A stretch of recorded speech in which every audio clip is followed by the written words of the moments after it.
उसके साथ साथ कुछ इस पूरी SOP के हवाले से कुछ मिसअंडरस्टैंडिंग्स जो हैं उनको क्लियर करना बड़ा ज़रूरी है, क्योंकि हम सारे गवर्नमेंट की मशीनरी, मीडिया जब तक SOP के प्रॉपर तरीके से समझेंगे नहीं तो हमें समझ नहीं आएगी।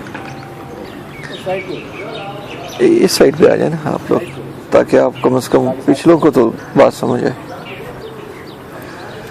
तो इस हवाले से अभी तक हमारे पास जो हरीपुर ज़िले के हैं वो टोटल इस वक्त जो ज़िले के अंदर है वो 4 केसेस हैं। उसमें खलबट जो KTS नंबर 2 है उसके अंदर 2 केसेस हैं और 4 में 1 केस है। एक केस यूसी रिहाना में है, डिंग विलेज में।